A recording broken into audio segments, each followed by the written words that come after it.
제가 지난 주간에는요 시편 23편 1절과 2절을 가지고 참된 안식의 목자이신 하나님에 대해서 말씀을 전했습니다.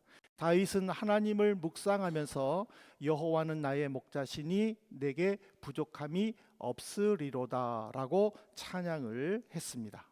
이 찬양 후에 그는 자기를 푸른 초장 쉴 만한 물가로 인도하시고 이끌어 주시는 하나님을 찬양을 했습니다.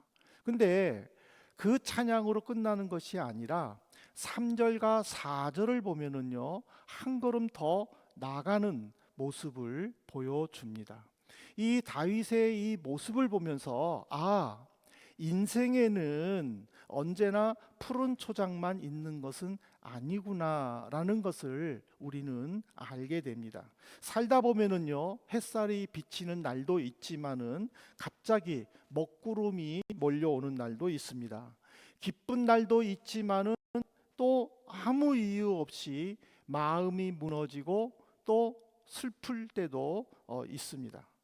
근데 그 영혼이 지쳐 있는 날, 아무 없는데 그냥 눈물이 나는 날도 있죠. 이것은 뭐냐면은 내 몸이 힘들다라는 것이 아니라 내 영혼이 지금 휴식이 필요하구나, 회복이 필요하구나라는 것을 주는 하나님의 사인이라는 것이죠. 그래서 다윗이 이 시편 23편 3절과 4절의 고백과 찬양을 통해서 우리는 하나님은 우리의 몸만 쉬게 하는 것이 아니라 우리의 영혼을 소생시키시는 분이구나라는 것을 깨닫게 된다라는 사실이죠. 그래서 저는 오늘은 3절과 4절 말씀을 중점적으로 말씀을 드릴 터인데, 이 말씀을 통해서 우리 성도님들께서 혹시 영혼이 지치면 다시 일어나기를 바라고 낙심한 마음이 하나님의 위로가 임하기를 바라며 선한 목자 되시는 예수 그리스도를 신뢰하는 이 시간이 되기를 주님의 이름으로 축원합니다. 첫 번째로 이 3절을 보면은요 목자이신 하나님은 지친 영혼을 것을 말씀해 주십니다. 이 시편 3절 영혼을 소생시키시고 자기 이름을 위하여 의의 길로 인도하시는도다. 이 소생시키다라는 것은요 원래의 자리로 되돌려 놓다라는 뜻입니다. 즉 무너진 것을 다시 세우고 잃어버린 길에서 다시 돌아오게 하고 살아나게 한다. 이것이 바로 소생이라는 뜻이죠. 저는 양에 대해서 잘 모릅니다. 근데 목동들이 하는 말이 양은 쉽게 지친다고 합니다. 한번 길을 헤매면은 제대로 찾아가지 못하고 넘어지면 자기 스스로 일어날 힘이 없다고 합니다. 그래서 이 양을 돌보는 목자는요 항상 자기가 돌봐야 할 양들이 뒤처지지 않았는지, 아니면 혹시 길을 잃어버린 양은 없는지 늘 세고 숫자 세고 늘 양의 이름을 불러서 그 양들을 모은다고 합니다. 근데 그 양들을 보면서 저는 그런 생각, 우리의 영혼도 그렇지 않을까? 거기에는 멀쩡해 보이지만은 속은 정말 많이 지쳐 있을 때도 있고, 정말 쉽게 말하면 무너져 버릴 때가 있지 않는가? 신앙생활을 오래 했는데, 신앙생활을 오래 했으면 믿음이 강해야 된다라고 생각을 해. 오히려 신앙생활을 오래 한 사람 조용히 또는 마치 영혼이 지쳐가는 경우가 종종 있다라는 거죠. 한 오래 믿었는데, 하나님으로부터 어떻게 했는데, 하나님에 대한 확신이 있는데도 불구하고 기도는 하는데 기쁨이 없고, 예배는 드리고 있는데 그냥 아무런 감각이 없고, 찬양하는 내 마음은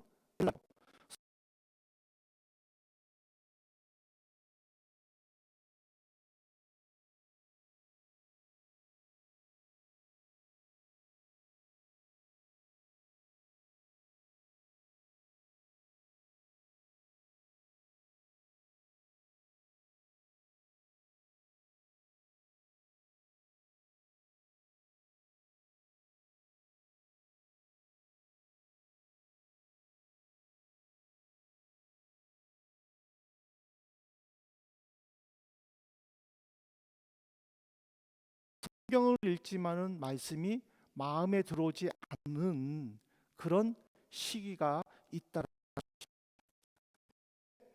이 시기에 심하거나 포기해서는 안 된다라는 거예요. 왜냐하면 하나님께서는요, 내 영혼을 소멸시키신다고 해주셨기 때문에. 영적 회복은요, 우리 힘이 시작되는 게 아니에요. 이러면 안 돼. 내가 이러면 안 되지. 내가 하나님을 이럴수록 더욱 의지해야지. 그렇게 결심한다고, 그렇게 결단한다고 회복되는 것이 아니라는 거예요. 영적 회복이라는 것은 하나님이 내게 은혜를 주셔야만 된다라는 거예요. 그래서 다윗이 내 영혼이 회복되었다라고 말하지를 않아요. 내가 해야지 결심을 하면은 내 영혼이 이제 회복되었다라고 말할 수 있어요. 왜냐하면 내가 열심히 했기 때문에, 내가 어떻게 해서든지 간에 회복하겠다라고 발버둥 쳤기 때문에 그 결과물이라는 거예요. 그렇지만은 다윗은 하나님을 향해 그가 내 영혼을 소생시키셨다라고 얘기한 거예요. 내 의지와 상관없이 하나님이 먼저 다가오셨다. 내밀어 주시고, 내가 너를 지켜줄게, 내가 너와 함께 해줄게, 내가 너를 회복시켜 줄게라고 말씀하시면서 그렇게 이루어 나가셨다라는 의미. 이게 바로 복음이라는 거예요. 목자는 지쳐 있는 양을 품어주고 아픈 양을 고쳐주고 싸매주고 다시 걸을 때까지 기다려 준답니다. 그게 목자의 모습이랍니다.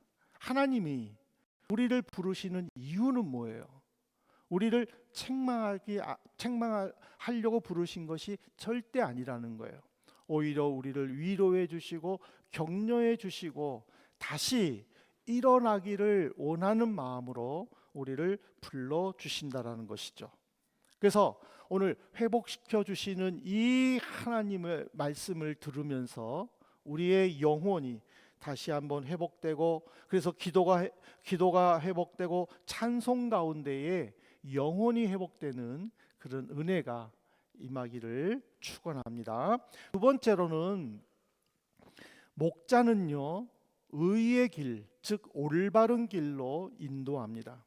내 영혼을 소생시키셨다라고 고백한 다윗은 3절 하반절을 보면은요, 이렇게 고백합니다. 자기 이름을 위하여 의의 길로 인도하시는도다.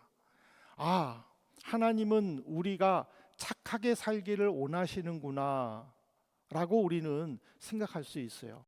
왜? 의의 길로 인도한다라는 것은 우리로 하여금 올바른 길, 착한 길, 정확한 길, 그런 길을 가르치기 때문이죠. 그렇지만은 이 말씀은요, 훨씬 그것보다 더 깊은 것을 요구하세요. 그 깊은 것을 안 다윗은요, 1절에 이렇게 시작하잖아요. 여호와는 나의 목자시다. 왜 다윗이 하나님을 나의 목자라고 했습니까? 여러분들이 저 그림 보십니까? 목자는요, 양의 뒤에서 안 가요. 목자는 항상 양 앞에서 가요. 그러면 양은 그 목자를 따라가요. 보통 이렇게 소를 몰거나 돼지를 몰거나 그럴 때는요, 사람들이 다 뒤에서 이렇게 해요. 그래가지고 우리로 들여보내요. 그렇지만은 양만큼은요, 목자가 절대 뒤에 안 있어요. 왜냐하면 양은요, 방향 감각을 모른대요. 그래서 앞에 목자가 없으면은요, 양은 흩어져 버린대요. 전부 다 뿔뿔이 흩어져 버린대요. 그래서 목자는 항상 앞에 쓴대요. 항상 앞에 쓰고 양들은 그 뒤를 졸졸졸졸 따라간대요. 그러니까 양에게 중요한 것은 뭐예요? 목자를 잃어버리면 안 되는 거예요. 자기 눈에서 목자가 사라지면 안 되는 거예요. 여러분들 출애굽기에서 여러분들 출애굽기 읽으셨잖아요. 이스라엘 백성들이 광야를 걸어가잖아요. 근데 그 광야를 지나갈 때에 불기둥과 구름기둥이 갔었죠. 근데 여러분들 생각해 보세요. 하나님께서 그냥 모세에게 광야를 지나가는 지도 하나 주시면 되는 거 아니에요? 그럼 그 지도 보고 그냥 광야 지나가면 되는 거 아니에요? 근데 왜 하나님은 불기둥과 구름기둥으로 이스라엘 백성들을 인도하셨느냐라는 거예요. 그것은 뭐냐면 우리는 아무것도 모른다라는 거예요. 내 눈앞에 어떤 일이 벌어질지 모른다라는 거예요. 내 가족에 대해서도 잘 모른다라는 거예요. 내 앞날에 대해서는 더더군다나 모른다라는 거예요. 우리 집안에 일어나는 일 다 알고 있나요? 모른다는 거예요. 그럼에도 살아간다라는 거예요. 근데 하나님은 다 아신다라는 거예요.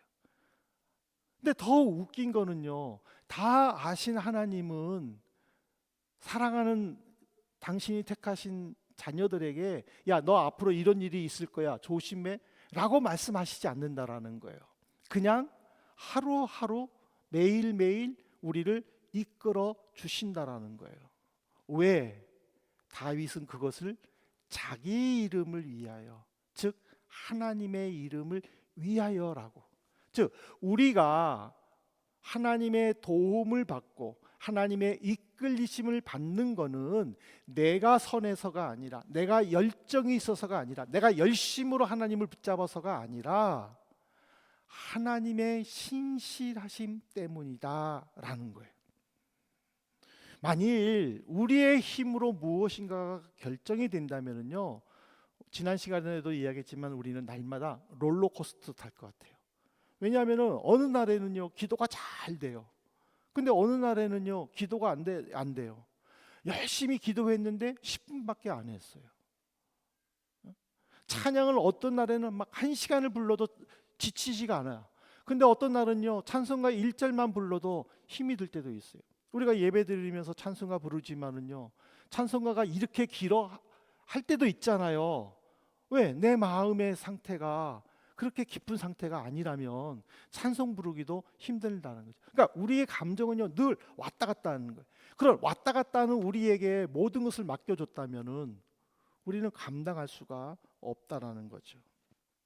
그래서 우리는 하루하루를 인도하시는 그 하나님이 얼마나 우리에게는 위로가 되는지, 내 모든 것들은 내 손에 달린 것이 아니라 목자이신 하나님의 손에 달렸다라는 이것이, 그래서 우리는 목자만 바라보면, 양들처럼 오직 목자만 바라보고 그 길만 따라가면은 우리에게는 위로가 되고 힘이 된다라는 거예요. 그래서 요한복음 10장 28절에 보면은요 이렇게 주님은 말씀하셔요. 내가 그들에게 영생을 주노니 영원히 멸망하지 아니할 것이요 또 그들을 내 손에서 빼앗을 자가 없느니라. 내가 주님을 붙잡는 힘보다 주님이 나를 붙잡는 힘이 더 강하다라는 것을 지금 우리에게 가르쳐 주는 말씀입니다. 여러분들이 요한복음 10장 28절을요 여러분들이 꼭 붙잡으시길 바랍니다. 우리는 좀 낯선 환경 속에서 살잖아요. 그러다 보니까는요 늘 부족함이 있어요. 아, 내가 이것밖에 안 되나 생각할 때도 있어요. 오늘도 예배 드리려고 준비하고 오는데 우리 위층에 어떤 사람이 계단을 청소하는데, 그걸 계단을 청소하면은 그냥 자기 거니까는 쓰레기를 자기가 모아서 가지고 올라가야 되잖아요. 근데 우리 쪽에 계단에다가 버려버리고 올라가는 거예요. 그래가지고는 너무 어이가 없어가지고 내가 올라가려고 했는데 말이 딸리잖아.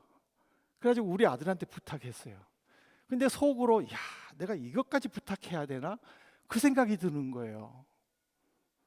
야, 이거를 내가 하면 되는데 이거를 내 아들에게까지 부탁해야 되나? 근데도 우리 아들이 착하게 그거를 들어줘가지고 해결을 했긴 했는데, 막 그래요. 우리는요 여기서 살면은요 늘 부족하고 허덕이고 이것밖에 안 되나? 야, 겨우 내가 이거 하려고 이렇게 하나? 막 그런 자괴감이 들 수도 있다라는 거예요. 그럼에도 불구하고 주님은 요한복음 10장 28절에서 우리에게 약속하신 것이 뭐예요? 또 그들을 내 손에서 빼앗을 자가 없느니라. 나는 부족하지만은 하나님이 나를 지켜주시기 때문에 강하다라는 것, 나는 견뎌낼 수 있다라는 것, 나는 이겨낼 수 있다라는 것, 그것을 우리에게 주신다라는 사실이죠. 그러므로 우리는요, 앞이 보이지 않는다고 두려워해서는 안 돼요. 왜냐하면 목자이신 하나님께서 앞서가시기 때문이라는 거예요. 길이 보이지 않습니까? 낙심하지 말기 바랍니다. 왜냐하면 우리를 붙잡아 주시는 손이, 하나님의 손이 더 강하기 때문입니다. 이 사실이 바로 다윗이 깨달았고, 그 깨달은 다윗은 23편 3절에서 그 말씀을 했고, 이 말씀이 이제 우리에게 임했으니 다윗과 같은 체험을 통해 주의 영광을 체험하는 우리 성도님 되시기를 축원합니다.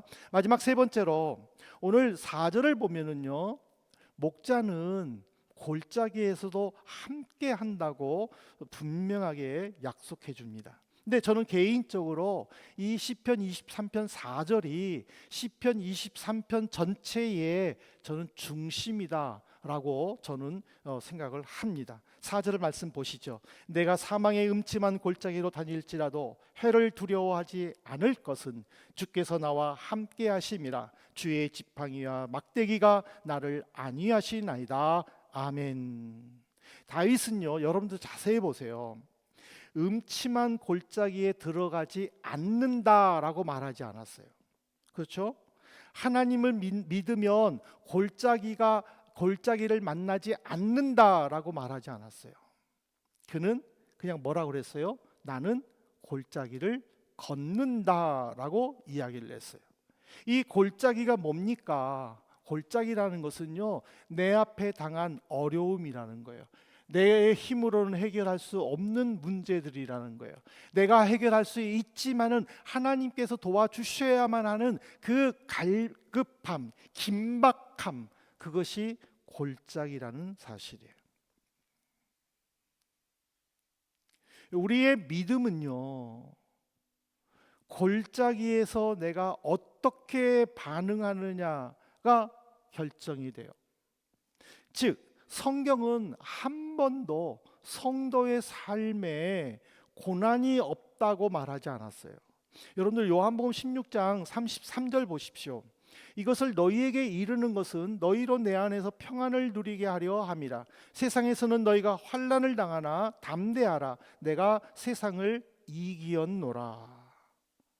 세상에서는 환난을 당하나 너희는 어려움을 당한다라는 거예요. 고통을 당한다는 거예요. 이유 없이 사람들로부터 손가락질을 받는다라는 거예요. 이유 없이 오해받을 수도 있다라는 거예요. 그럼에도 불구하고 주님이 우리에게 요구하는 것은 담대하라라는 거예요. 왜냐하면 예수님은 이기셨기 때문에. 바울 보십시오. 주님의 일을 하는데 수없이 많은 어려움을 당했습니다. 다윗은요, 왕이었지만은요, 그는 눈물로 지내는 세월이 더 많았습니다. 그럼에도 불구하고 그들은 더욱 주님을 의지했다라는 거예요. 이거를 통해서 믿음이 있다라는 것은요, 고난이 없는 삶을 사는 것이 아니라 고난 가운데서도 하나님과 함께 걷는 삶이다라는 것을 우리에게 가르쳐 주는 거예요. 근데 여러분들 4절을 다시 한번 잘 보십시오. 3절까지는요, 그가 나를 푸른 초장에 그는 나의 목자시다. 그가 나를 인도하시고 늘 3인칭 글을 썼어요. 근데 4절에는요, 갑자기 1인칭 나로 바뀌어요. 내가 사망의 음침한 골짜기를 갈 때 주님이 나와 함께 하시고 나를 안위하신다라고. 푸른 초장에서는요, 하나님을 생각할 수 있어요. 그러나 골짜기에서는요, 하나님을 붙잡아야 돼요. 평안할 때는요, 하나님에 대해 이야기할 수 있어요. 그러나 눈물이 흐를 때는요, 하나님께 이야기하게 돼요. 이게 무슨 말이냐면 고난은 하나님과 멀어지는 것이 아니라 하나님을 더욱 가깝게 하는 그런 시간이라는 거예요. 그렇기 때문에 다윗은 그가 나를 푸른 초장으로 인도하시고 나를 쉴만한 물가로 이끌어 주셨다라고 고백했지만은 결국에 그가 골짜기로 갔었을 때는 내가 하나님께 이야기할 수밖에 없기 때문에 하나님이 나와 함께 한다라고 하는 우리라는 다중에서 나라는 개인으로 바뀌며 갈급한 자신의 심정을 토해냈다라는 거예요. 이거를 통해서 우리는요, 믿음이 무엇인가를 생각하셔야 돼요. 다윗이 이렇게 찬양한 거는 그런 고통과 어려움을 견딜만 했기 때문에 찬양한 것이 아니에요. 용기가 많아서 또는 믿음이 강해서 그렇게 고백한 게 아니에요. 그가 고백한 거는 너무 고통스러운데, 너무 힘든데 하나님이 함께 했다라는 이 사실 때문이라는 거예요. 다윗은요, 태어난 자기 아이가 일주일 만에 죽은 고통을 당했어요. 자기의 사랑하는 아들이 자기를 죽이고 왕이 되려고 하는 그 극심한 고통을 겪었어요. 그는 전쟁에서 수없이 많이 죽을 뻔한 위기를 겪었어요. 그럼에도 불구하고 그가 낙심하지 않는 것은 하나님이 함께 하심을 믿었기 때문이라는 거예요. 믿음은요, 내가 믿는다고 골짜기가 사라지는 것이 아니에요. 그 골짜기에서 나와 함께 하시는 하나님을 발견할 때 나도 다윗처럼 용기를 가질 수 있다라는 거예요. 지금 우리가 어떤 골짜기를 걷고 있습니까? 병마의 골짜기를 걷고 있습니까? 아니면 경제적으로 어려움의 골짜기에 겪고 있습니까? 아니면 아무도 내 마음을 알아주지 않는 외로움의 골짜기 속에 있습니까? 이런 골짜기에 있다 할지라도 내가 너와 함께 걷겠다라고 하는 이 하나님의 음성을 들을 수 있기를 저는 여러분을 위해 기도할 뿐입니다. 왜냐하면 성도에게 가장 큰 축복은요, 고난이 없는 것이 아니라 고난 속에서도 주님께서 나와 함께 걸어가시기 때문이에요. 우리를 붙잡으신 굳건한 손이 언제나 나와 함께 있다라는 거예요. 우리가 믿는 그 하나님이 내가 어려움을 당할 때에 내 손을 붙잡아 주시는 그 믿음을 가지시기를 주님의 이름으로 축원합니다. 이제 말씀을 맺겠습니다. 사랑하는 성도 여러분, 오늘 우리는요, 다윗이 고백한 주께서 나와 함께 하시다라는 이 말씀을 묵상했습니다. 이 말씀은 바로 우리의 목자이신 예수 그리스도를 보게 합니다.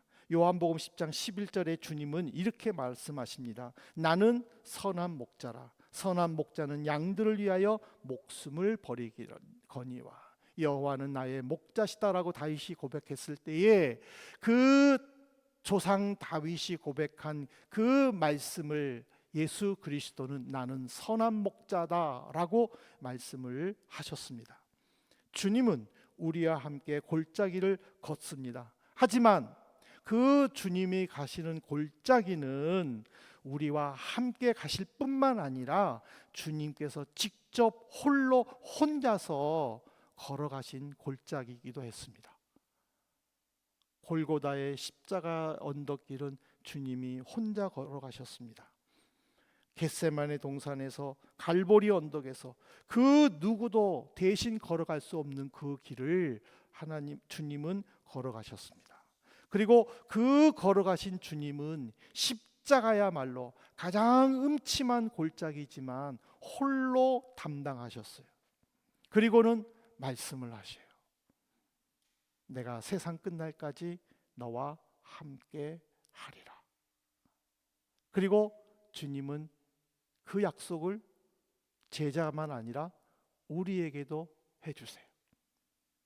이미지처럼 주님은 내 등에 손을 얹어주시고 걱정하지 마, 내가 해줄게, 내가 너를 붙잡아 줄게, 걱정하지 마, 나만 믿어 하고 주님은 말씀하십니다. 이 함께 하겠다라는 것은요, 단순한 위로가 아니에요. 여러분, 이 말씀을 하신 주님을 우리 한번 생각해 보세요.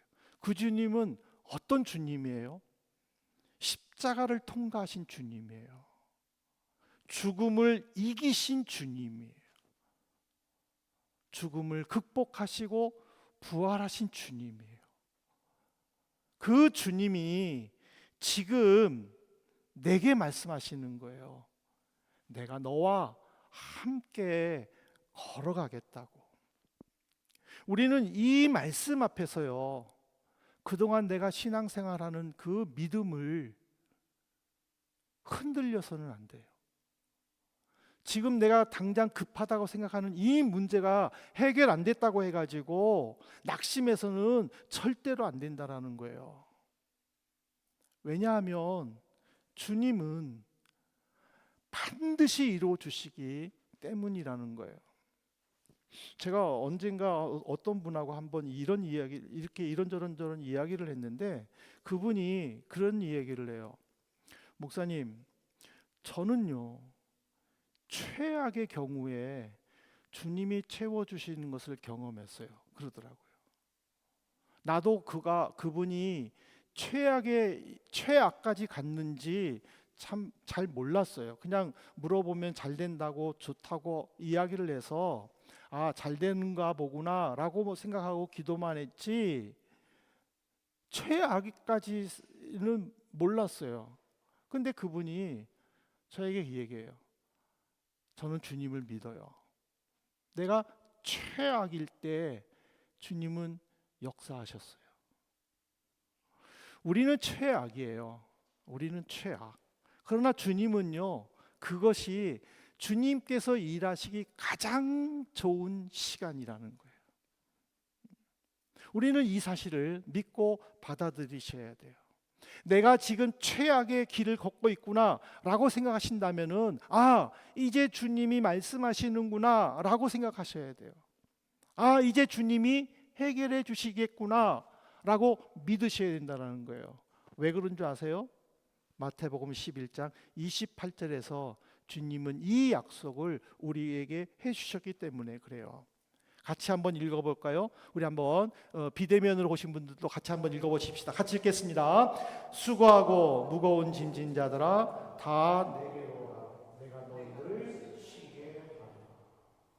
수고하고 무거운 짐진 자들아, 최악의 상황에 가 있는 자들아 내게로 오라.